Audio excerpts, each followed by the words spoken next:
শুভ সন্ধ্যা প্রত্যেককে। চলো আমরা এসএসসির পরে আজকে আবার নতুন করে ক্লাসে জয়েন হলাম। আজকে উম, আবার আমরা একটু ব্যাকরণ চর্চাই করব। এসএসসির জন্য মোটামুটি ভাবে ব্যাকরণ তো হয়ে গেছে অনেকটাই। চলো আজকে আমরা একটু বাক্য পরিবর্তন সম্পর্কে জানবো, কেমন? বেশ, আমরা একটু ভিডিওটা শেয়ার করে নিই।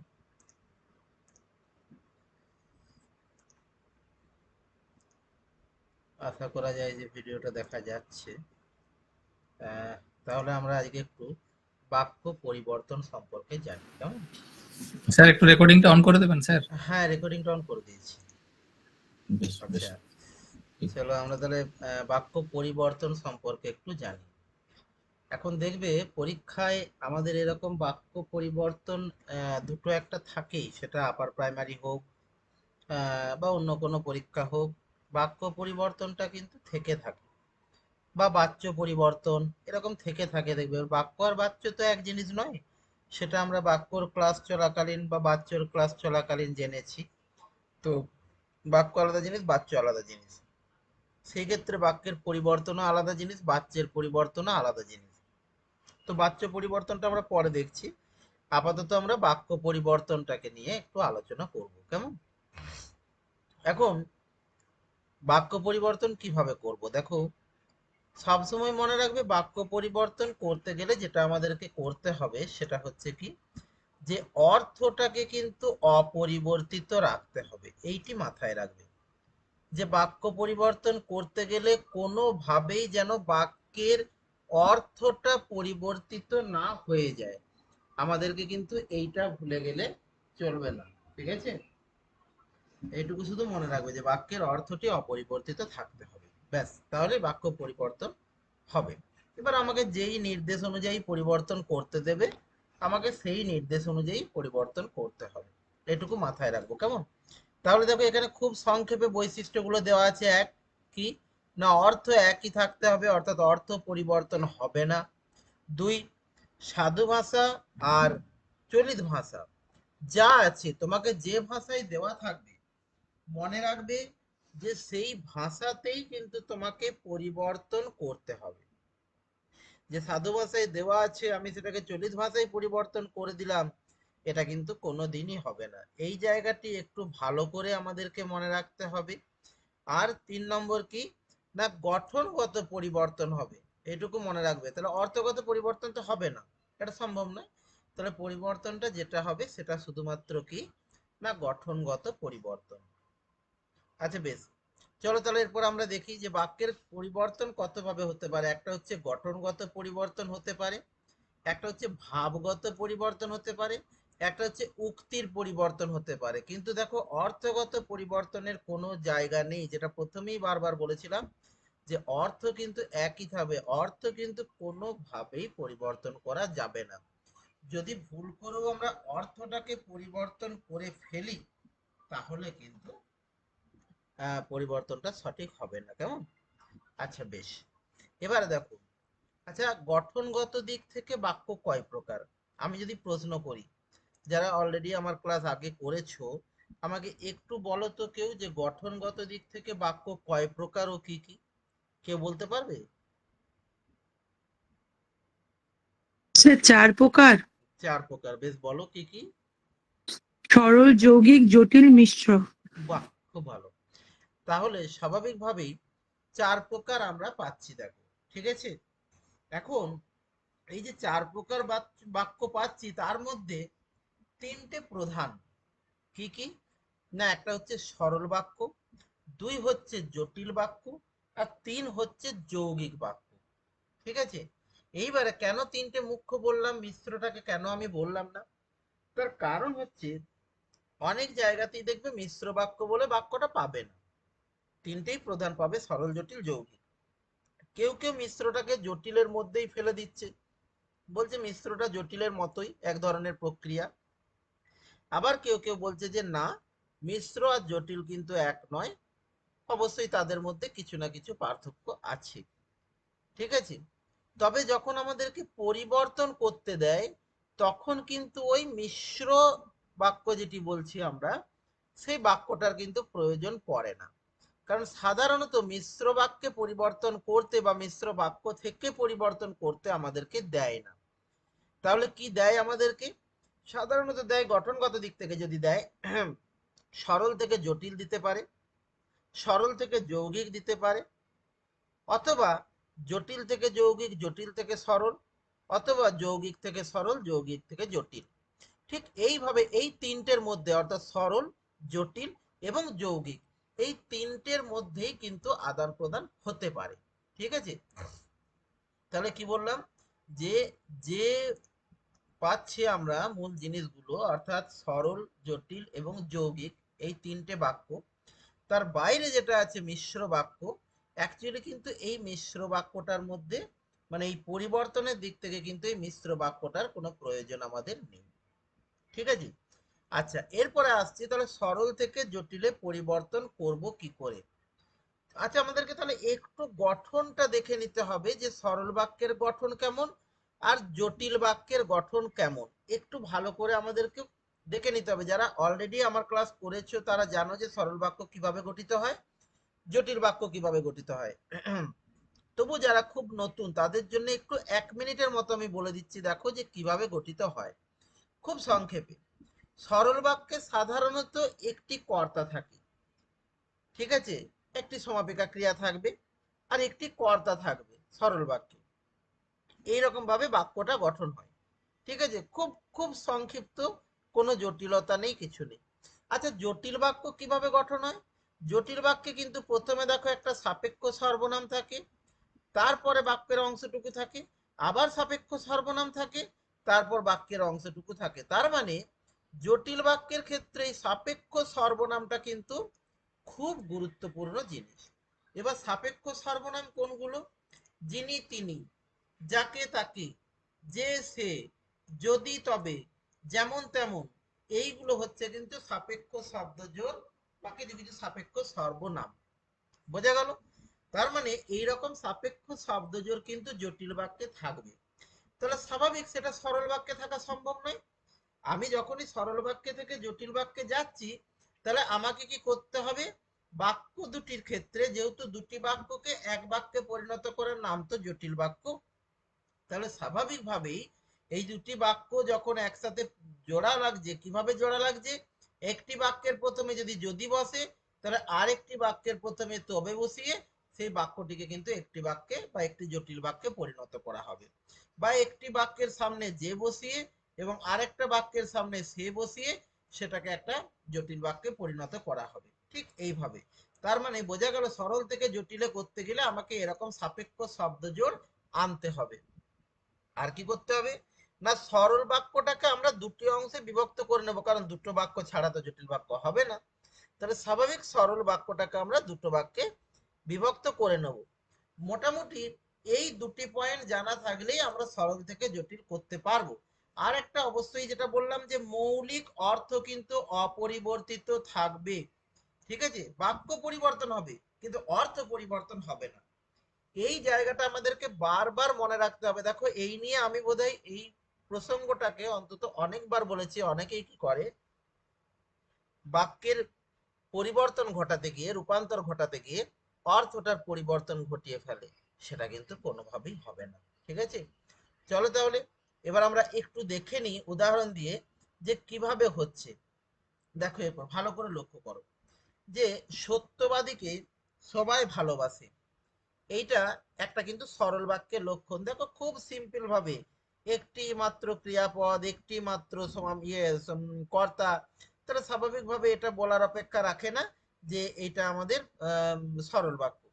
আচ্ছা, এইটাকে যখন এরপর আমরা জটিল বাক্যে পরিণত করছি, আমরা জটিল বাক্যে পরিণত করতে গিয়ে কি দেখতে পাচ্ছি না, জটিল বাক্যে পরিণত করতে গিয়ে আমরা দেখতে পাচ্ছি যে দেখো প্রথমেই যে সত্যবাদী তাকে সকলেই ভালোবাসে। ঠিক আছে, দেখো স্বাভাবিকভাবেই একটা সাপেক্ষ শব্দ জোড় যুক্ত কিন্তু হয়ে গেল, যাকে তাকে বা যে সে, এরকম ভাবে। ঠিক আছে, তাহলে স্বাভাবিকভাবেই দেখো প্রথমেই বলেছিলাম যে সাপেক্ষ শব্দ জোড় একটা কিন্তু আমাকে আনতে হবে। দ্বিতীয়ত কি করতে হবে না দুটো বাক্যে ভেঙে দিতে হবে। কিভাবে ভেঙেছি একটু ভালো করে লক্ষ্য করো। দেখো প্রথমে একটা বলছে কি, যে সত্যবাদী, যে সত্যবাদী এটা একটা বাক্য। আবার তাকে সবাই ভালোবাসে এটা একটা বাক্য। ঠিক আছে? বা ধরো পরেরটা, পরেরটা আর করে দিইনি, এটা একটু তোমাদেরকে করার জন্য আমি জায়গা রেখেছি। যদি তোমরা আগেরটা বুঝে উঠতে পারো তাহলে পরেরটা তোমরা নিজেরাই পারবে। আচ্ছা তোমরা যারা রয়েছো তাদের মধ্যে থেকে কেউ আমাকে বলো তো যে বিদ্বান ব্যক্তিরা সম্মান পায়, এইটাকে আমরা যদি সরল থেকে জটিলে করি তাহলে কি হতে পারে? একটু আমাকে কেউ একজন বলো। যারাই বিদ্বান ব্যক্তি তারাই সম্মান পায়। ঠিক, যারা বিদ্বান ব্যক্তি তারাই সম্মান পায়। তাহলে বোঝা গেল, তাহলে বিদ্বান ব্যক্তি একটা, আর দ্বিতীয় একটা বাক্য হচ্ছে সম্মান পাওয়া। তাহলে স্বাভাবিক যারা বিদ্বান তারাই সম্মান পায়। তাহলে এই ক্ষেত্রে দেখো এটা কিন্তু জটিল। এবার জটিলে করতে গেলে তাহলে একটা জিনিস আমাদের কাছে পরিষ্কার হয়ে গেল, যে যারা তারা, যে সে, এরকম ভাবে যেমন তেমন যখন তখন যদি তবে এই ধরনের সাপেক্ষ শব্দজোড় জুড়বেই। আর একটা হচ্ছে কি, যে এই যে দুটো ভাগে আমরা ভাগ করে দেবো, দেখো তো এখানের রুলসটা এবার ফলো করছে কিনা। এক হচ্ছে বাক্যটিকে দুটি অংশে বিভক্ত করতে হবে, আর দুই হচ্ছে এই যে যদি তবে এই সবগুলো সম্বন্ধসূচক অব্যয় কিন্তু দুটো আমরা যোগ করে দেবো। ঠিক আছে? আচ্ছা তাহলে বেশ, আর একটা তোমাদের জন্য দেওয়া আছে, দেখো ধনীরা প্রায় কৃপণ হয়, এটাও পারবে তোমরা। বলো তো কেউ একজন, বাকিরা বলো যারা বলছো, কেউ পারবে না? এটা ধনীরা কৃপণ হয়, প্রায় কৃপণ হয়, কি হবে? যারা ধনী তারাই এটাও কৃপণ। যারা তারা দিয়েই হবে। অবশ্যই অবশ্যই, বাহ। যারা ধনী তারা প্রায় কৃপণ হয়। এবার একটা কথা বলি, যারা ধনী তারা কৃপণ হয় বলবে না কিন্তু, কোন শব্দকে বাদ দেবে না। বাদ দেবে কেমন? না যেটাতে অর্থের কোনো পরিবর্তন ঘটবে না। ধরে নাও কেউ একজন আমাকে বললে হয়তো যে যারা ধনী তারা কৃপণ হয়, যদি এটা বলো তাহলে তার অর্থটা কি হয়ে যাচ্ছে বলো তো, যে যতজন ধনী তারা প্রত্যেকেই কৃপণ। কিন্তু এখানে তো তা বলেনি। তাহলে তোমার ক্ষেত্রে তুমি যেটা বলেছো তখন কি হয়েছে বলো তো, এই প্রায় শব্দটার অর্থটা থাকে না। কিন্তু এখানে বলতে চেয়েছে ধনীরা প্রায় কৃপণ হয়, তার মানে এমনটা নয় যে সব ধনী কৃপণ, হয়তো বেশিরভাগ ধনী কৃপণ বা অনেক ধনী কৃপণ, কিন্তু সব ধনী কৃপণ বলেনি। তাহলে সুতরাং যখন আমরা এইভাবে বাক্য পরিবর্তন করব, এই জায়গাটা কিন্তু মাথায় রাখবো যে কোনোভাবেই যেন অর্থটা একটুও এদিক ওদিক না হয়ে যায়। এখানে বলে যে ধনীরা প্রায় কৃপণ হয়, তার মানে যারা ধনী তারা প্রায় কৃপণ হয়। তারা কৃপণ হয় বলে দিলে কি হলো, ধনীদেরকেই বলে দেওয়া হলো যে তারা কৃপণ হবেই, এটা একদম ফিক্সড করে দেওয়া হলো।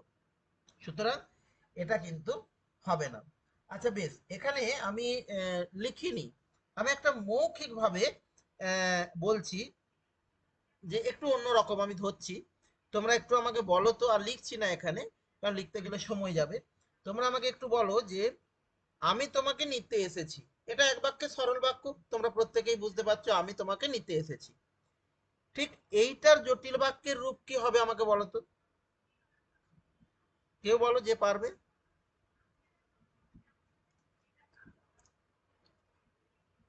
চেষ্টা করো কেউ। আমি আমি তোমাকে নিতে এসেছি তাই তোমাকে যেতে হবে। না আমি তো যেতে হবে তো বলিনি, আমি যে যদি তোমাকে আমি নিতে শুধু এসেছি। বলেছি আমি তোমাকে নিতে এসেছি। এইটুকু বাক্যটার তুমি আমাকে জটিল বাক্যে করে দেখাও। আমি যে তোমাকে নিতে এসেছি হবে স্যার। না তাহলে দুটো তো এলো না, দুটো আনতে হবে যে তোমাকে। যদি তুমি যাও আমি তোমাকে নিয়ে যাব। না এটা তো কনফিউশন, আমি তো বলিনি, আমি তো ফিক্সড বলেছি আমি তোমাকে নিতে এসেছি, তুমি যাবে কিনা সেটা তো পরের ব্যাপার, এটা তো আমি বলিনি। দেখো অর্থ চেঞ্জ করে দেওয়া যাবে না।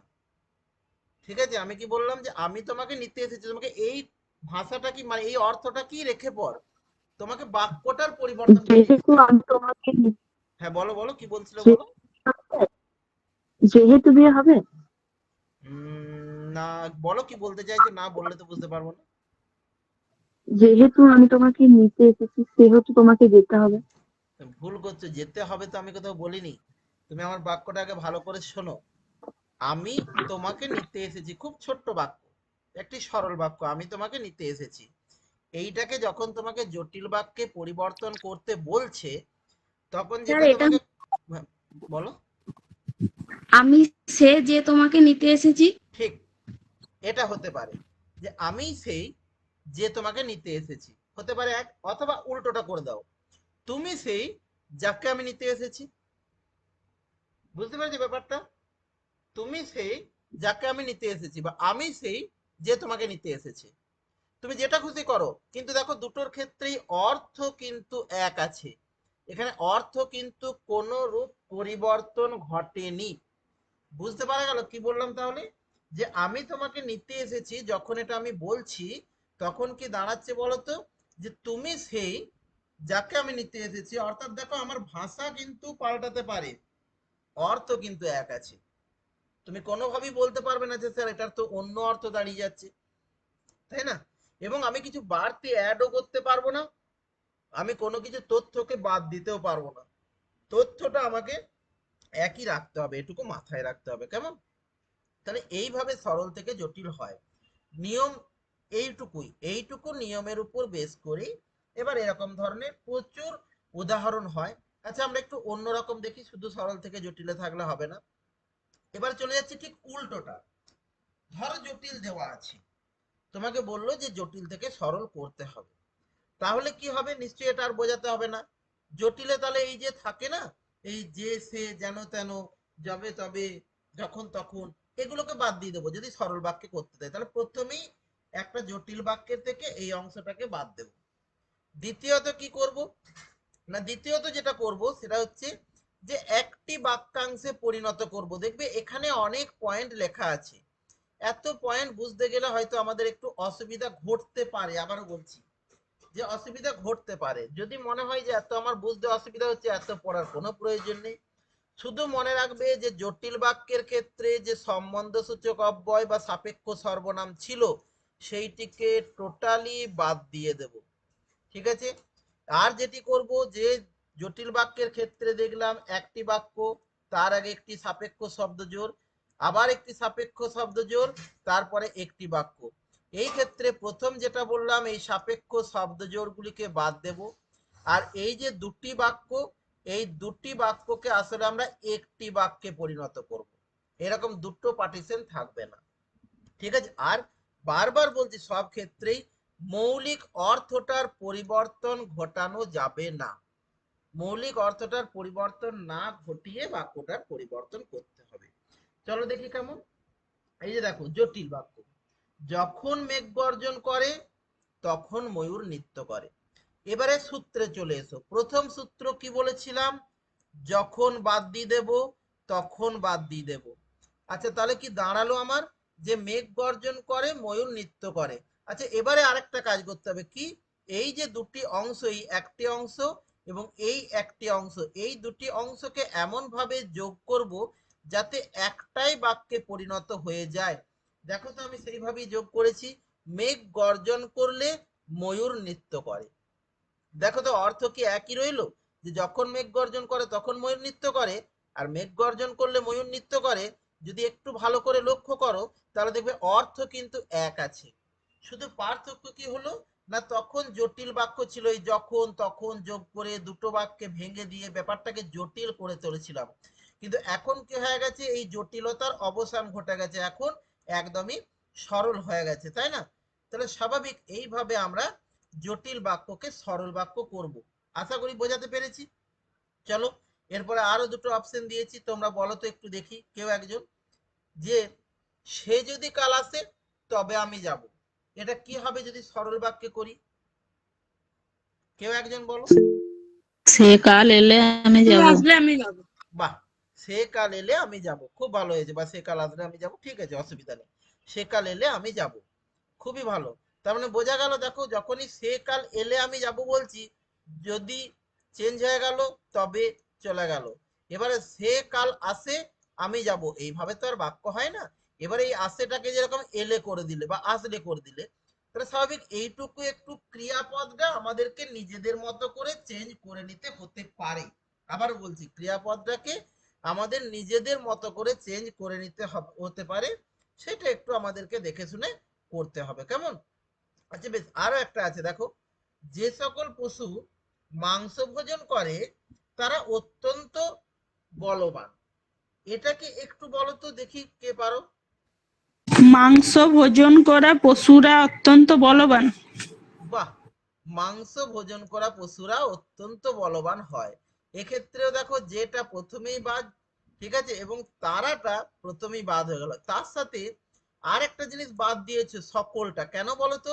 কারণ বাকিটুকু করেও কিন্তু সবাইকে বুঝিয়ে যাচ্ছে, যখনই বলে দিচ্ছ যে মাংস ভোজন করা পশুরা অত্যন্ত বলবান হয়, তার মানে যত পশু মাংস ভোজন করে তারা প্রত্যেকেই কিন্তু বলবান। সুতরাং এই ক্ষেত্রে আর সকলটাকে আনার আমার প্রয়োজন পড়ছে না, যেহেতু আমার অর্থটা একই থাকছে সেই ক্ষেত্রে। ঠিক আছে, তাহলে মোটামুটি বুঝতে পারলাম যে জটিল থেকে কি করে আমরা সরলে করছি। চলো এরকম আমরা আরো একটা খুব স্যার, সোজা দেখে। হ্যাঁ বলো। হ্যাঁ, এই ক্ষেত্রে মাংসাশী পশুরা অত্যন্ত বলবান হয় এরকম বলতে পারি। হ্যাঁ হবে, কারণ মাংস ভোজন যারা করে তাদেরকে মাংসাশী পশুই বলা হয়, সেই হিসেবে হবে, কোনো অসুবিধা নেই। ঠিক আছে, তবে চেষ্টা করবে খুব বেশি নতুন শব্দ ব্যবহার না করার। নতুন শব্দও ব্যবহার করতে হবে, কোনখানে করতে হবে সেটাও আমি তোমাদেরকে বলে দেবো। দেখবে বাচ্য পরিবর্তনের ক্ষেত্রে, বিশেষ করে যখন কর্মবাচ্যে করবে তখন সেটার প্রয়োজন হবে। এক্ষেত্রে তুমি যেটা বলেছো সেটা কিন্তু কোনো অংশেই ভুল নয়, আবারও বলছি। ঠিক আছে, তবে মাংস ভোজন করেও রাখতে পারো, কোনো অসুবিধা নেই। কেমন? মাংস ভোজনকারীও তো হবে। হ্যাঁ, ওটাই তো বললাম, মাংস ভোজনকারীও হবে, আর যে মাংস ভোজন করে তাকে মাংসাশীও বলে। ওর কথাটাও ভুল নয়, অর্থগত দিক থেকে একদম ঠিক। ঠিক আছে, কোনো অসুবিধা নেই। আচ্ছা বেশ, আমি একটা খুব ছোট্ট ধরছি, আমাকে একটু বলো তো, যে রক্ষক, তারপরে ধরো একটা কমা চিহ্ন আছে, তারপরে ধরো বললো যে সেই ভক্ষক, যে রক্ষক সেই ভক্ষক, এইটাকে যদি আমি সরল বাক্যে করতে বলি কি হবে? রক্ষকই ভক্ষক। রক্ষকই ভক্ষক। বাহ, যে রক্ষক সেই ভক্ষক থেকে দেখো সরল বাক্যে করলে কত ছোট হয়ে যায়, রক্ষকই ভক্ষক। এবং কোন রকম দেখো অর্থ পরিবর্তন কিন্তু হয় না, অথচ আমার কিন্তু বাক্যটার পরিবর্তন ঘটে গেল, তাই না? তাহলে যদি আবার উল্টোটা দিত, যে রক্ষকই ভক্ষক যদি দেয়, তোমাকে যদি জটিল বাক্যে পরিবর্তন করতে দেয়, তাহলে নিশ্চিতভাবে আমরা এরপর পারবো যে রক্ষক সেই ভক্ষক। বা কাল সে কাল এলে আমি যাব, এটা কি করব? যদি সে কাল আসে তবে আমি কাল যাব, বা তবে আমি যাব, তাই না? এই যে জিনিসগুলো, তার মানে এই জিনিসগুলোরই সরলগুলো তোমাকে দিতে পারে, তোমাকে জটিল করতে হতে পারে, অথবা জটিলগুলো তোমাকে দিতে পারে, সরল করতে হতে পারে। কেমন? বেশ, চলো এরপর আমরা একটু অন্যগুলো দেখি। সরল বাক্য থেকে যৌগিক বাক্যে রূপান্তর। এখন যৌগিক বাক্যে দেখো, জটিল বাক্যের ক্ষেত্রে যেমন ব্যাপারটা কি ছিল বলতো? জটিল বাক্যের ক্ষেত্রে সাপেক্ষ শব্দজোড় ছিল বা অব্যয় পদ ছিল। এই ক্ষেত্রে কিন্তু অব্যয় পদ থাকবে, কিন্তু সাপেক্ষটা থাকবে না, অর্থাৎ জোড়টা থাকবে না। ওখানে যেরকম যিনি এলেই তিনি আসছিল, যে এলেই সে আসছিল, এখানে কিন্তু এইরকম কোনো ব্যাপার নেই। এখানে অব্যয় থাকতে পারে, সেটা সংযোজক অব্যয় হতে পারে, সেটা বিয়োজক অব্যয় হতে পারে, বা সেটা ব্যতিরেকাত্মক অব্যয় হতে পারে। কিরকম?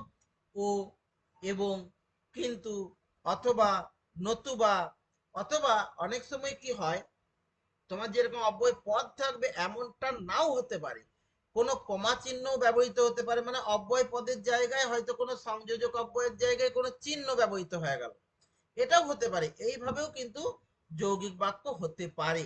ঠিক আছে, আমরা যদি যৌগিক বাক্যের গঠনটা দেখি তাহলে কি পাবো, যে দেখো প্রথমে একটা বাক্য থাকবে, তারপর অব্যয় পদ থাকবে, তারপর বাক্যটা থাকবে। যেটা কিন্তু জটিলের ক্ষেত্রে কি ছিল, প্রথমে সাপেক্ষ সর্বনাম ছিল, মাঝে সাপেক্ষ সর্বনাম ছিল, আর প্রথম সাপেক্ষ সর্বনামটার পদে একটা বাক্যের অংশ ছিল, দ্বিতীয় সাপেক্ষ সর্বনামটার পদে একটা বাক্যের অংশ ছিল। এক্ষেত্রে কিন্তু সেরকম নয়, মাঝে অব্যয় পদটি বা অব্যয় পদের জায়গায় কোনো চিহ্ন, তার এই দিকে বাক্যের অংশ এবং তার উল্টো দিকে বাক্যের অংশ, এইভাবে কিন্তু গঠনটা হবে, মনে রাখবে, যৌগিক বাক্যের। ঠিক আছে, তাহলে স্বাভাবিক সরল বাক্যকে যখন যৌগিক বাক্যে রূপান্তর করব, এক্ষেত্রেও প্রধান কাজ হচ্ছে কি, বাক্যটাকে দুটো অংশে ভাগ করে নেওয়া।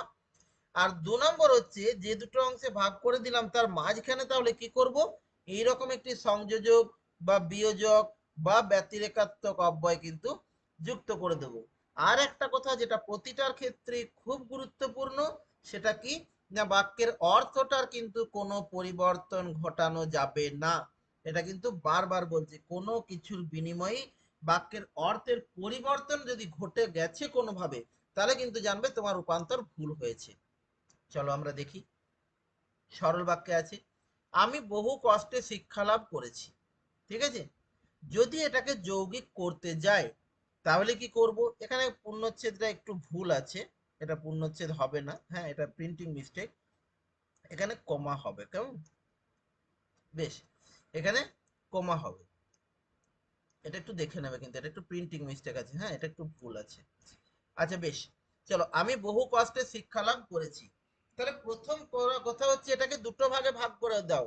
দুটো ভাগে ভাগ করতে গেলে কি পাবো, এক হচ্ছে আমি বহু কষ্ট করেছি, আর দুই হচ্ছে আমি শিক্ষা লাভ করেছি। তার মানে দুটি বাক্য এখানে, আমার বহু কষ্ট করা এবং দুই হচ্ছে আমার শিক্ষা লাভ করা। এবারে এই দুটো বাক্যকে আমি যোগ করব। কিভাবে যোগ করব, আমি বহু কষ্ট করেছি তাই আমি শিক্ষা লাভ করেছি, তাই না? আমি বহু কষ্ট করেছি তাই শিক্ষা লাভ করেছি। এই যে দেখো দুটি বাক্যে স্পষ্ট ভেঙে দিলাম একদম, একদিকে আমি বহু কষ্ট করেছি, অন্যদিকে আমি শিক্ষা লাভ করেছি, তার মাঝে দেখো একটা অব্যয় পদ, তাই। ঠিক আছে, এই ধরনের অব্যয় পদ কিন্তু কোনো একটি যুক্ত হবে, এবং মাঝে দেখো দু সাইডে নয়, কিন্তু মাঝে যুক্ত হয়েছে। ঠিক আছে, এইটাকে কি বলা হচ্ছে, যৌগিক বাক্য। চলো তাহলে আমরা একটু দেখি তোমরা পারছো কিনা। বলছি দয়া করে সব খুলে বলুন। আচ্ছা, এইটাকে যদি যৌগিক বাক্যে পরিণত করতে হয় তাহলে বলো তো কি হবে, কেউ একজন বলো। দয়া করুন এবং সব খুলে বলুন। বাহ, খুব ভালো। দেখো এখানে দুটো বাক্য আছে, কিন্তু পরিষ্কার বোঝা যাচ্ছে, একটা হচ্ছে কি না দয়া করা, আর একটা হচ্ছে কি খুলে বলা, দুটি বাক্য, সব খুলে বলা। এখন ব্যাপারটা হচ্ছে এই দুটো বাক্যকে আলাদা করতে গিয়ে আবার কিন্তু জুড়তেও হবে আমাকে। তাহলে কিভাবে জুড়বো, না এবং দিয়ে জুড়ে দেবো এটাকে, দয়া করুন এবং সব খুলে বলুন। দেখো এর যে অর্থ, দয়া করে সব খুলে বলুন, এরও অর্থ কিন্তু একই। তুমি কোথাও অর্থগত পার্থক্য আমাকে দেখাতে পারবে না, শুধু কি হয়েছে, গঠনগত পার্থক্য হয়ে গেছে। প্রথমে ছিল দয়া করে সব খুলে বলুন, ঠিক আছে, এটা ছিল কি সরল বাক্য, যখনই আমি এটাকে বললাম দয়া করুন এবং সব খুলে বলুন, ঠিক আছে, এটা তখন কি হয়ে গেল, যৌগিক বাক্য হয়ে গেল, তাই না? আচ্ছা বেশ, অন্য কেউ একটু বলো, তার বয়স হলেও বুদ্ধি হয়নি, এটা যৌগিক বাক্যে কি হবে? তার বয়স হয়েছে তার বয়স কিন্তু হয়েছে কিন্তু তার বুদ্ধি বয়স হয়নি। হয়েছে কিন্তু বুদ্ধি কিন্তু হয়নি। বুদ্ধি হয়নি, ঠিক। এক্ষেত্রে দুটো কিন্তু বিপরীত ধরনের, দুটোই হয়েছে কিন্তু বলেনি, তাহলে এবং দিয়ে করতে পারতাম। যদি বলতো তার বয়স হয়েছে এবং বুদ্ধিও হয়েছে, তাহলে তাহলে এবং দিয়ে যোগ করতাম, তার বয়স হলেও বয়স হয়েছে এবং বুদ্ধি হয়েছে। কিন্তু যেহেতু এখানে দুটো বিপরীত ধর্মী বলেছে, একটা হয়েছে একটা হয়নি, তাই আমরা কি করে দিলাম, দেখো নিজেদের বুদ্ধি প্রয়োগ করে এবং প্রয়োগ করলাম না, এখানে আমরা কি করলাম, কিন্তু শব্দটাকে প্রয়োগ করে দিলাম, তাই না? তাহলে স্বাভাবিক, এই যে কোথাও কিন্তু কোথাও এবং, এইগুলো কিন্তু আমাদেরকে নিজেদেরকে বুদ্ধি করে করতে হবে, ঠিক আছে? বেশ, আচ্ছা, তারপরে দেখো একটু লক্ষ্য করো, আমি একটা বলছি, নিজেরা একটু ভালো করে শুনবে, নিজেরা করার চেষ্টা করো। বলছে বিদ্বান হলেও তার অহংকার নেই, এটা কি হবে বলতো? সে বিদ্বান কিন্তু তার অহংকার নেই। অহংকার নেই, ঠিক। তিনি বিদ্বান, এটা ইতিবাচক বাক্য। আবার ওদিকে অহংকার নেই, এটা কিন্তু নেতিবাচক বাক্য। সুতরাং একটা ইতিবাচক একটা নেতিবাচক, অর্থাৎ একটা অস্তর্থক একটা নঙর্থক, এরকম গুলোকে যখন জুড়বো তখন কিন্তু আমাদেরকে মনে রাখতে হবে কিন্তু, নতুবা, এই ধরনের শব্দগুলোকে দিয়ে জুড়বো, কেমন? তাহলে কিন্তু আমাদের আর স্যার কোনোদিন ভুল যদিও হবে না। দিয়ে কি করা যায়, যদিও সে বিদ্বান, এরকম করা যায় কি? করা যায়, কিন্তু যদিওটা তাহলে তো করে, জটিল বাক্য হয়ে যাবে যে, কারণ যদিও আচ্ছা যখনই তুমি আচ্ছা আনবে তখনই তোমাকে তবুওটা আনতে হবে। যদিও সে বিদ্বান তথাপি তার অহংকার নেই, তাহলে যদি তবে চলে এলো না, যখনই যদি তবে চলে আসবে তখনই সাপেক্ষ শব্দ জোড়ে আসছে, তার মানে তোমার ওটা কি হয়ে গেছে, জটিল বাক্য হয়ে গেছে, বুঝতে পেরেছো? এবার আরেকটা হ্যাঁ কথা স্যার। এই প্রসঙ্গে তুমি বললে বলে মনে পড়লো, বলে দিই, যে এমনটা নয় যে একটার থেকে একটাতেই চেঞ্জ করতে দেবে, এমনও হয়ে যায় একটি সরল বাক্য দিল, একটি সরল বাক্যই বললো ক্রমান্বয়ে তুমি প্রথমে যৌগিকে করো এবং তারপর জটিল বাক্যে পরিণত করো। যেমন এই মাত্র তুমি যে উদাহরণটা দিলে, দেখো তুমি যেটা বললে সেটা ওই একই বাক্য ছিল, যে বিদ্বান হলেও তার অহংকার নেই, এটাকে যৌগিক বাক্যেও রূপান্তর করা গেছে, যে তিনি বিদ্বান কিন্তু তার অহংকার নেই। আবার এটাকে জটিল বাক্যেও পরিণত করা সম্ভব, যে যদিও তিনি বিদ্বান তবুও তার অহংকার নেই, তাই না? তাহলে এইভাবে কিন্তু একটা বাক্য থেকে দুটোতেও পরিবর্তন করা যায়, হ্যাঁ। এগুলো একটু আমাদেরকে জানতে হবে। বেশ, চলো আমরা একটু অন্যটা দেখি এরপর, যে যৌগিক বাক্য থেকে সরল বাক্যে রূপান্তর। যখনই আমাদের বাক্যগুলো জানা হয়ে যাচ্ছে তখন আর রূপান্তরটা দেখো খুব একটা সমস্যা পড়ছে না। প্রথমটা একটু বুঝতে হচ্ছে সরল থেকে জটিল কিভাবে আসছি, যেমন সরল থেকে যৌগিক কিভাবে আসছি, কিন্তু যখন একটার থেকে অন্যটা হয়ে যাচ্ছে অর্থাৎ যৌগিক বাক্য কিরকম আমরা এখানে কিন্তু এটা অলরেডি শিখে গেছি, এই তথ্যটা আমাদের কাছে আছে। কেমন? তাহলে স্বাভাবিকভাবেই যৌগিক থেকে সরলে যখন যাব ওই যে মাঝের অব্যয় পদটা এটাকে বাদ দিয়ে দেবো, তাই না? এই মাঝের অব্যয় পদটা থাকবে না, আর ওই যে দুটো বাক্যে ভাগ করেছিলাম ওই দুটো বাক্যের ভাগটাও আর রাখবো না, একটি বাক্যে পরিণত করে দেবো, তাই না? তাহলে প্রথম যেটা মনে রাখতে হবে সেটা হচ্ছে অর্থের পরিবর্তন যেন না হয়। আবারও বলছি, বাক্যের যে মূল অর্থ তার পরিবর্তন হবে না। আর যেটা আমার মূল জিনিস সেটি হচ্ছে একটি অংশে পরিণত করা, বাক্যটাকে একটি অংশে পরিণত করা, আর এই সংযোজক বিয়োজক ব্যতিরেক এই অব্যয় পদগুলোকে টোটালি বাদ দিতে হবে। ঠিক আছে, চলো দেখি একটু উদাহরণের সাহায্যে আমরা ব্যাপারটা ক্লিয়ার করে নিই। বলছে দেখো, সত্য কথা বলিনি তাই বিপদে পড়েছি। এখানে দেখো দুটি বাক্য রয়েছে, একদম স্পষ্ট করে দেখো যে সত্য কথা বলিনি তাই বিপদে পড়েছি। এখানে দুটি বাক্য কিন্তু একদম, একটা হচ্ছে সত্য কথা না বলা আর দুই হচ্ছে বিপদে পড়া। এই দুটো বাক্যকে এক পদে পরিণত করব, আর এই তাই আর কোমাটাকে কিন্তু তুলে দেবো। দেখো এই অংশটিকে আমরা টোটালি বাদ দিয়ে দেবো। তাহলে কি হবে, এক হচ্ছে সত্যি কথা বলিনি বিপদে পড়েছি, তাহলে এটাকে যদি একটা বাক্যে পরিণত করি কি করব, সত্য কথা না বলে বিপদে পড়েছি। দেখো এটা কিন্তু একটা বাক্য, সরল বাক্য, আর ওইটা কি ছিল, যৌগিক বাক্য। বোঝা গেল? তাহলে প্রথমেই কি করলাম, এই যে অব্যয়টাকে বাদ দিয়ে দিলাম বা কমা চিহ্ন থাকলে সেটাকে বাদ দিয়ে দিলাম, আর যে দুটি বাক্য দাঁড়িয়ে রইলো একটি দুটি, এই দুটি বাক্যকে কি করলাম, এক বাক্যে পরিণত করলাম। ঠিক আছে, তাহলে এই রুলসটাকে বা এই নিয়মটাকে আমাদেরকে মেনে চলতে হবে। চলো দেখি। আচ্ছা পরেরটা দেখো, তোমরা স্ক্রিনে নিশ্চয়ই দেখতে পাচ্ছ যে তুমি আসবে এবং আমি যাব। এখানে দেখো দুটি বাক্য কিন্তু রয়েছে, একটি হচ্ছে তোমার আসা এবং দুই হচ্ছে আমার যাওয়া। আচ্ছা এটাকে বলো তো যে যদি সরল বাক্যে করি তাহলে কি হবে, তুমি এলে আমি যাব। তুমি এলে আমি যাবো। বাহ, এই তো পারছো। তাহলে দেখো এগুলো খুবই সোজা, শুধু কি আমাকে সরল জটিল যৌগিক জানতে হবে, না ছাড়া কিন্তু আমি পারবো না, তাই না? আর অর্থ কিন্তু পাল্টে দেওয়া যাবে না। দেখো তারপরে আরেকটা আছে, ছেলেটি গরিব। ছেলেটি গরিব হলেও মেধাবী। বাহ, খুব ভালো, ছেলেটি গরিব হলেও মেধাবী। এরপর দেখো এখানে যেমন কিন্তুটাকে বাদ দিয়েছি, তার পরিবর্তে কখনো কখনো প্রয়োজনে আমাকে একটা আধটা শব্দ আনতেও হতে পারে, যেমন হলেও শব্দটা এখানে ছিল না। ছেলেটি গরিব মেধাবী তো হতে পারে না, ছেলেটি গরিব হলেও মেধাবী, এইটুকু কিন্তু আমাকে বুঝতে হবে যে আমাকে প্রয়োজনে কোনো কোনো শব্দের অবতারণা করতে হতে পারে। ঠিক আছে, বেশ। আচ্ছা আমি একবার একটা মন থেকে বলি, তোমরা একটু বলার চেষ্টা করো। ঠিক আছে, আকাশে মেঘ ছিল না কিন্তু বজ্রপাত হলো, এটা কি হবে? আকাশে মেঘ না থাকলেও বজ্রপাত হলো। বাহ, আকাশে মেঘ না থাকলেও বজ্রপাত হলো। তাহলে বুঝতে পারছো সরল করাটা আমাদের কাছে কিন্তু খুবই সরল, মানে খুবই সোজা, তাই না? সরল বাক্যে পরিণত করাটা। যৌগিক বাক্য বা জটিল বাক্যগুলো তবু একটু সমস্যা করতে পারে। ঠিক দেখো এতক্ষণ ধরে আমরা একদিক থেকে গেলাম অন্য দিক থেকে এলাম, আরো একটা আছে জটিল থেকে যৌগিক বা যৌগিক থেকে জটিলও কিন্তু হয়। কিরকম? তাহলে জটিল বাক্য কি, দেখো জটিল থেকে যৌগিকে আবার আরেকটা ব্যাপার আছে, একটু যদি লক্ষ্য করি জটিলেও কিন্তু, লক্ষ্য করো বাক্যের দুটি অংশ, নাম্বার ওয়ান সেই সঙ্গে কি হচ্ছে নাম্বার টু, ভালো করে লক্ষ্য করো যে জটিলেও কিন্তু বাক্যের দুটি অংশ, দুটি অংশ কি কি না, এটি প্রথমে থাকছে একটি শেষে থাকছে একটি। আচ্ছা জটিল বাক্যের ক্ষেত্রে কিন্তু দেখো প্রথমে সাপেক্ষ শব্দ জোড়ের পরে বাক্যের একটি অংশ এবং দ্বিতীয় সাপেক্ষ শব্দ জোড়ের পরে বাক্যের একটি অংশ। এইবারে কেসটা কি হচ্ছে না, যৌগিকের ক্ষেত্রে যেটা হচ্ছে যে মাঝখানে একটি অব্যয় পদ ঢুকছে, আর জটিলের ক্ষেত্রে কি হচ্ছে প্রথমে একটি সাপেক্ষ শব্দজোড় মাঝে একটি সাপেক্ষ শব্দজোড় বা সাপেক্ষ সর্বনাম।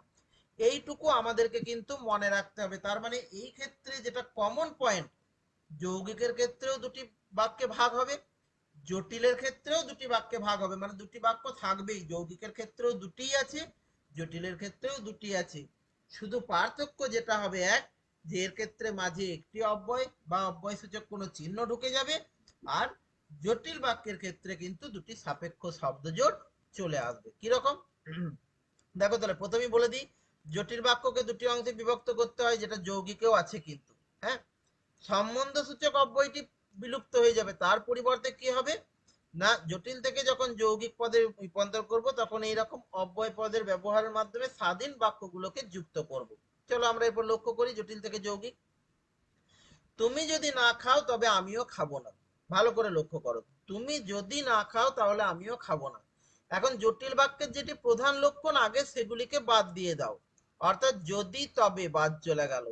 তার মানে তুমি না খাও আমিও খাবো না, দুটি বাক্য পরিষ্কার পেয়ে গেছি, একটি তোমার না খাওয়া, একটি আমার না খাওয়া।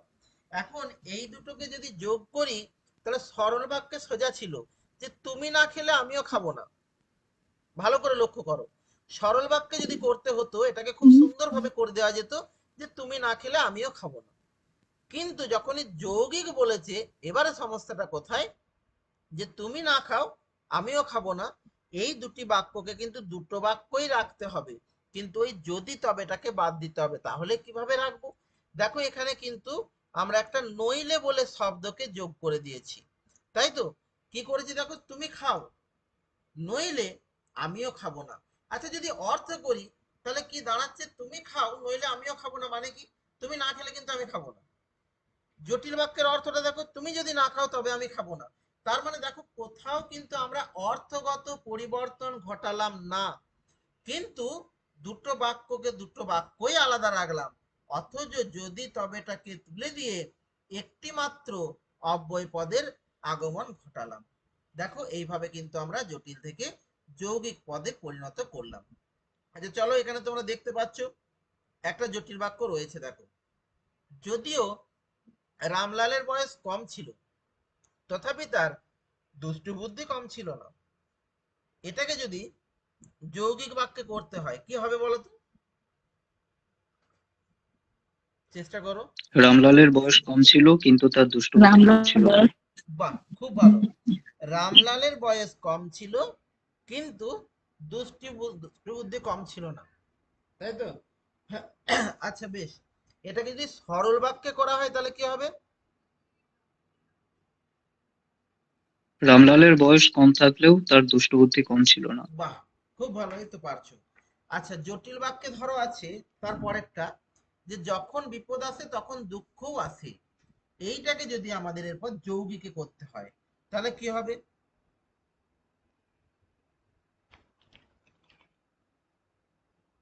বিপদ আসলেই দুঃখ আসে। এটা সরল হয়ে বিপদ গেল। এলেই দুঃখ আসে। ওটা সরল হয়ে গেল, যে প্রথমে বললে না, এটা কিন্তু সরল বাক্য সরল। হয়ে গেল, যে বিপদ আসলেই দুঃখ আসে। এটা তো জটিল হলো না, তাহলে জটিল কি হবে বিপদ এলে তার সাথে দুঃখ আছে। বলো, বিপদ এলে তার সাথে দুঃখও আছে। এবং হবে মাঝখানে, এবং হ্যাঁ বিপদ আসে এবং একটা সাথে শুধু দুঃখও ও আসে। কিংবা এবং যুক্ত করে দাও, যে বিপদ ও দুঃখ একসাথে আসে। দেখো বলেছিলাম একটা জিনিস, যে যৌগিক বাক্যের ক্ষেত্রে সংযোজক বা বিয়োজক, এই ও এবং, ঠিক আছে, এইগুলো হচ্ছে কি সংযোজক অব্যয়। তাহলে তুমি সংযোজক অব্যয় যুক্ত করেও কিন্তু করতে পারো। তাহলে যখন বিপদ আসে তখন দুঃখ আসে যখন বলছো, তার মানে কি বিপদ ও দুঃখ দেখো যুক্ত করে দিলাম, কিন্তু মাঝে একটা ও ঢুকিয়েছি, ঠিক আছে? এই ও ঢুকানোর মানে হচ্ছে কি দুটো আলাদা আলাদা বাক্য ছিল, বিপদ আসে দুঃখ আসে, কিন্তু আমি সেটাকে একসাথে করে কি করেছি, যৌগিক বাক্যের ধর্মটাকে বজায় রেখেছি, বিপদ ও দুঃখ একসাথে আসে। বুঝতে পেরেছো?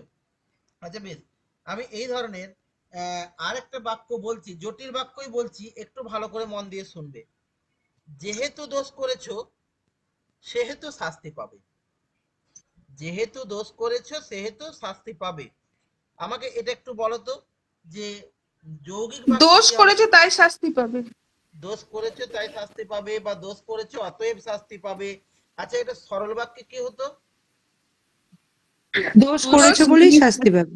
না দোষ করলে শাস্তি পাবে। দোষ করলে দোষ শাস্তি পাবে। দোষ করলেই করলেই শাস্তি পাবে। হ্যাঁ, দোষ করলে শাস্তি পাবে, এটা দেখো সরল বাক্যে যখন বলবে তখন একটা কথা বারবার বলছি মাথায় রাখবে, যে কোনোভাবেই জটিল করতে যাবে না সেটাকে, কোনোভাবেই সেটাকে জটিল বা মানে যতটা সংক্ষেপে বলা যায়, যতটা সহজ করে বলা যায়, শুধু তার অর্থটুকু পরিবর্তন না ঘটিয়ে সেইটা করবে, তাহলেই কিন্তু হবে। ঠিক আছে?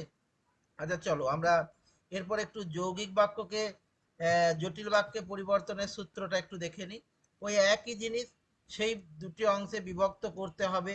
তবে এতক্ষণ ধরে যে অব্যয় পদগুলো বলছিলাম, এই সংযোজক, বিয়োজক, ব্যতিরেকাত্মক, এগুলো আর থাকবে না, এগুলো বাদ যাবে। পরিবর্তে কি হবে, নিরপেক্ষ বাক্য দুটির পূর্বে সম্বন্ধসূচক অব্যয় পদ ব্যবহার করতে হবে, অর্থাৎ দুটি বাক্য মানে দুটি অব্যয় পদ সামনে সামনে যোগ করতে হবে। যেমন দেখো, একটা উদাহরণ দিয়ে ব্যাপারটা ক্লিয়ার করি। বলছে মনোযোগ দিয়ে পড়াশোনা করো তবে পাস করতে পারবে। এখানে একটা যদি ঢুকালে তোমাদের হয়তো বুঝতে সুবিধা হতো। আমি ধরে নিলাম এখানে একটা যদি আছে, হ্যাঁ সরি যৌগিক বাক্য তো, তার যদি থাকবে না, আমি ভুল বলছি, এখানে যদি নেই, মনোযোগ দিয়ে পড়াশোনা করো তবে পাস করতে পারবে। ঠিক আছে? তাহলে এখানে দেখো তবে আছে। এখন তবেটা কিসের লক্ষণ? একটি অব্যয় পদ, সেটা মাঝখানে আছে, তার মানে এটা যৌগিক। যৌগিক বাক্য, সেটা বলার অপেক্ষা রাখে না।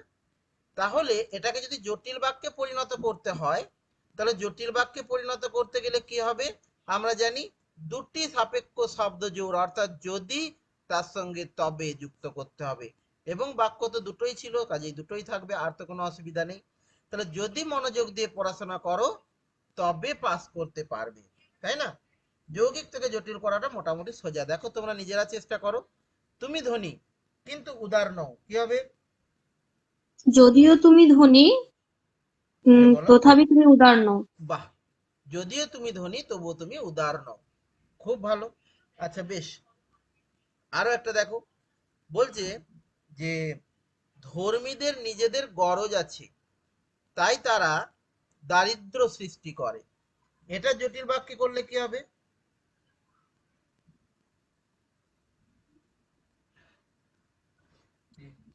ধনীদের নিজেদের গরজ আছে তাই তাদের দারিদ্র সৃষ্টি করে। যেহেতু ধর্মীদের নিজেদের গরজ আছে সেহেতু তারা দারিদ্র সৃষ্টি করে। বাহ, যেহেতু ধর্মীদের নিজেদের গরজ আছে সেহেতু তারা দারিদ্র সৃষ্টি করে। বুঝতে পেরেছো? আচ্ছা, এতক্ষণ ধরে যেগুলো আলোচনা করলাম একটু যদি ভালো করে লক্ষ্য করো, দেখবে এইগুলো হচ্ছে কিন্তু গঠনগত পরিবর্তন। কারণ আমরা জানি যে গঠনগত দিক থেকে কিন্তু বাক্য তিন প্রকার: সরল, যৌগিক, জটিল। আরেক প্রকার হয় মিশ্র বাক্য, কিন্তু আমি আগেই বলেছি যে বাক্য পরিবর্তনের ক্ষেত্রে এটা কোনো কাজে লাগবে না। কাজেই আমাদের এই দিক থেকে দেখতে গেলে এই তিন প্রকার: সরল, জটিল এবং যৌগিক। বাক্যের গঠনগত শ্রেণীবিভাগ কিন্তু আমাদের হয়ে গেল। এরপর যেটা আসছে আমরা, যে বাক্যের ক্ষেত্রে ভাবগত পরিবর্তন। এখন ভাবগত পরিবর্তন যদি দেখতে হয়, তাহলে দেখতে হবে কোনগুলো ভাবগত পরিবর্তন, ইতিবাচক থেকে নেতিবাচক বা নেতিবাচক থেকে ইতিবাচক। ঠিক আছে? নেতিবাচক থেকে প্রশ্নবাচক বা প্রশ্নবাচক থেকে নেতিবাচক।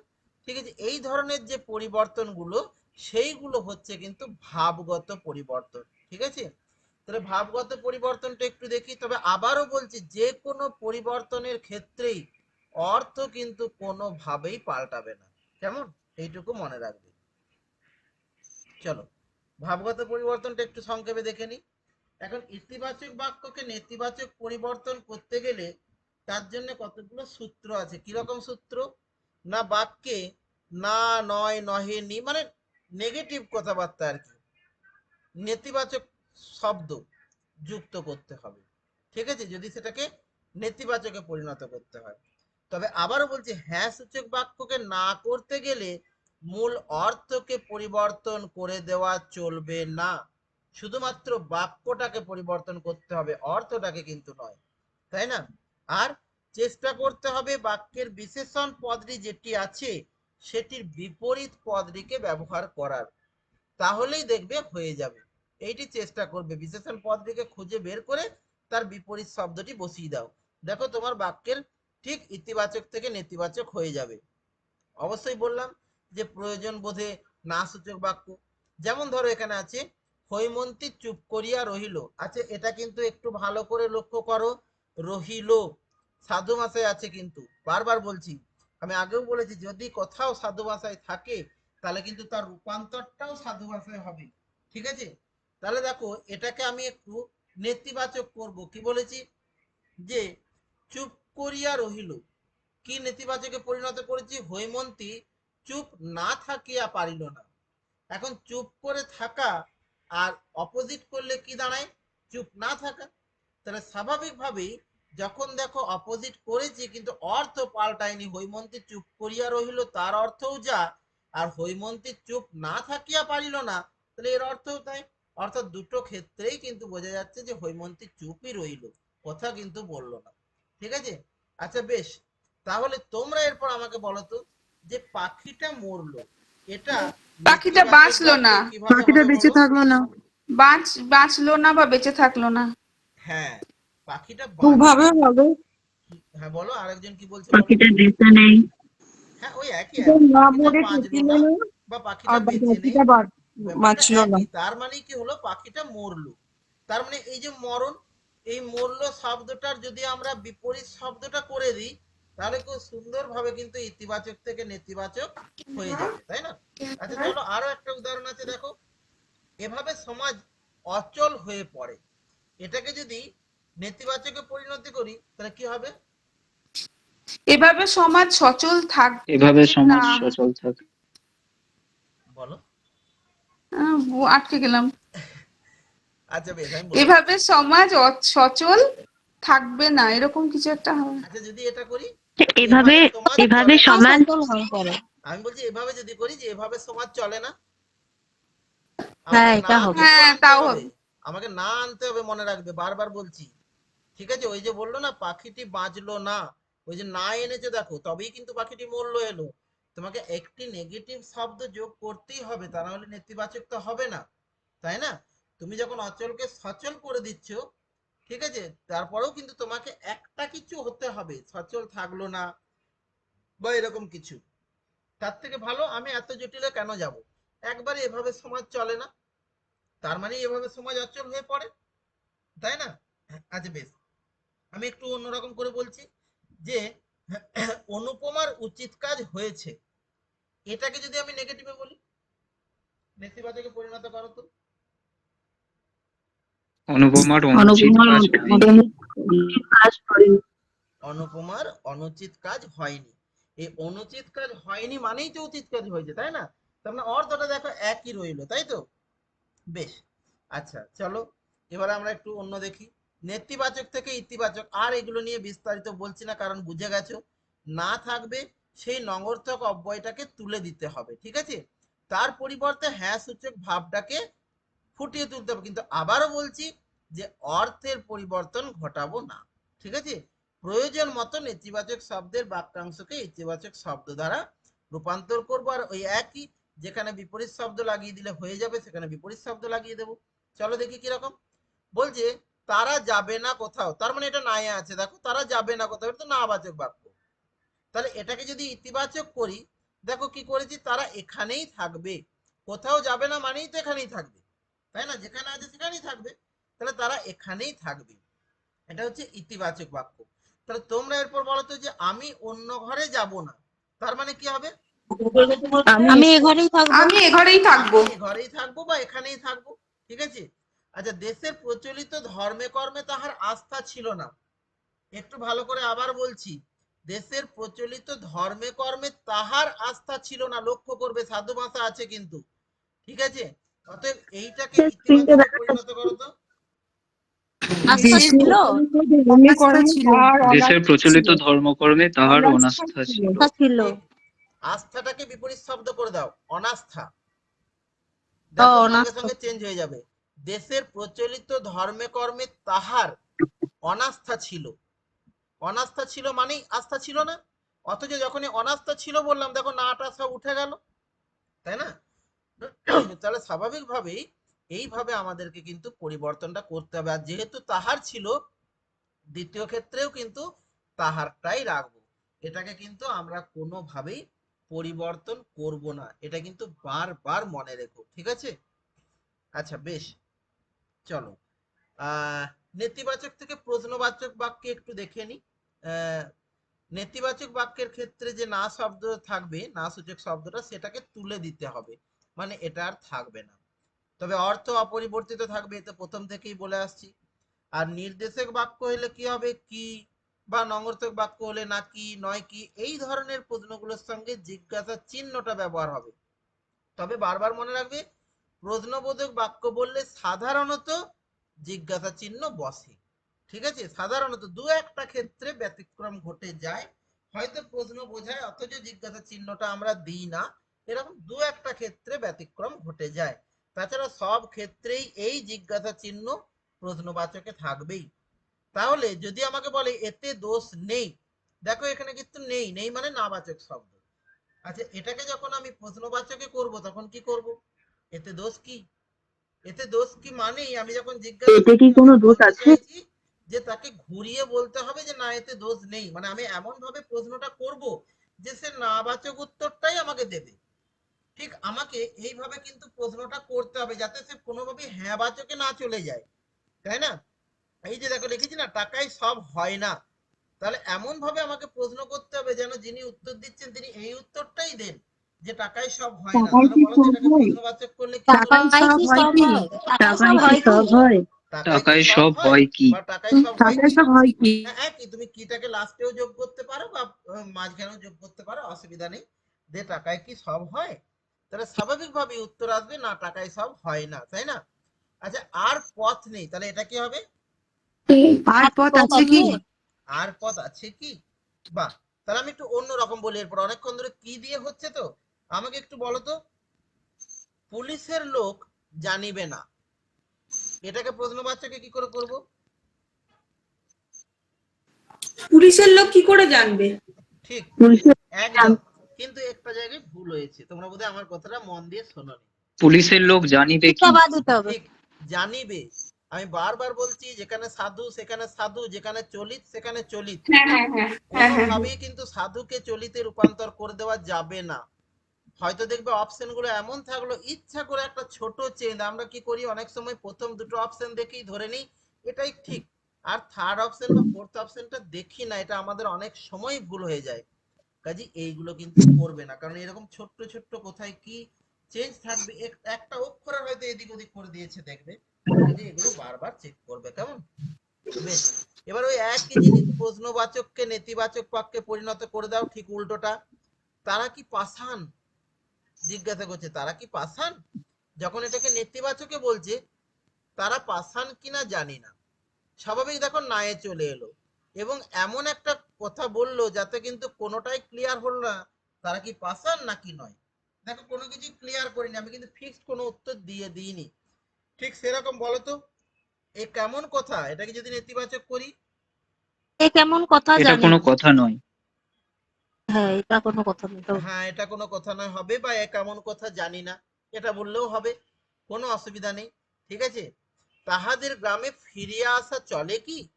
দেখো আবার সাধু ভাষা একটু লক্ষ্য করবে, কিন্তু তাহাদের সেই সঙ্গে ফিরিয়া একটু লক্ষ্য করে সেই মতো বলবে, এটা নেতিবাচক কি হবে? তাহাদের গ্রামে ফিরিয়ে আসা চলে না।